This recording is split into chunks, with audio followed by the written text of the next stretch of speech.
before you actually attempt to bring these two pieces back together, if you have anything in the crack there, you'll probably have some debris in there like I do, little dirt particles and things. Make sure you use a vacuum cleaner or just blow them out of there as best you can. Clean that out, otherwise that floor is not going to butt up tight.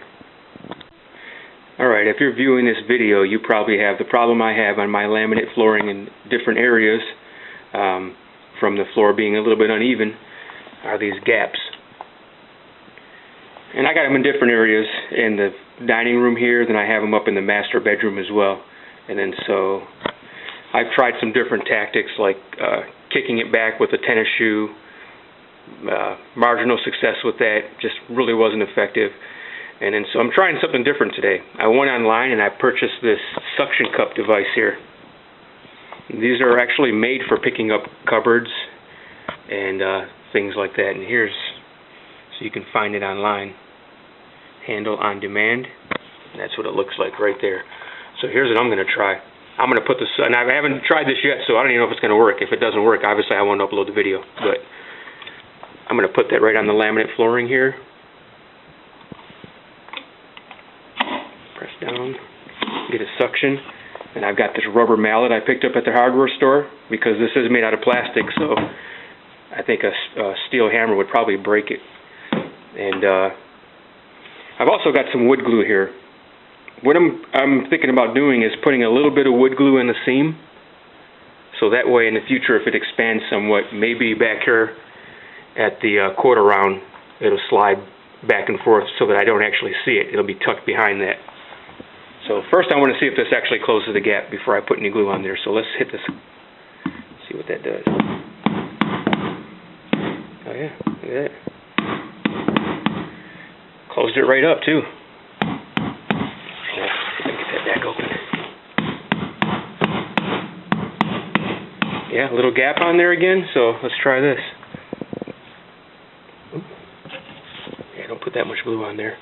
That's a mess. Okay, clean the rest of that glue off there. You can see there's a little bit in there. I didn't use too much. I don't think you probably need very much to hold that in place. So let's try that again. Of course, you want to be careful. Don't hit it too much, otherwise you can peel the laminate up at the edge right there. So you can see the glue came to the surface. Wipe off the excess. That worked better than I expected, actually. I'm very glad. This is like 14 bucks, 12 to 14 bucks, and then like $4 for a hammer. Some wood glue for less than $4. But I got a few other planks I need to do too. It extends down to the end of the room. And what I did first is I had some gaps further down the line here, and I started off by tightening up. This is one of the boards that I use my tennis shoe on. I just basically stood here and I kicked the plank with a tennis shoe, and it actually closed up that gap pretty good. But I didn't have any success doing that in other areas. It's just the tennis shoe thing didn't work. So I closed up this gap. I didn't put any glue on there at all.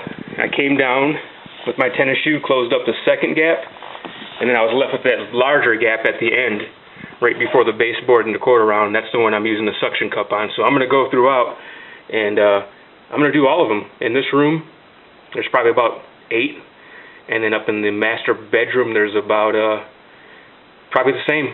So anyway, suction cup, rubber mallet, wood glue, seems to work pretty good. So hope this helps you out.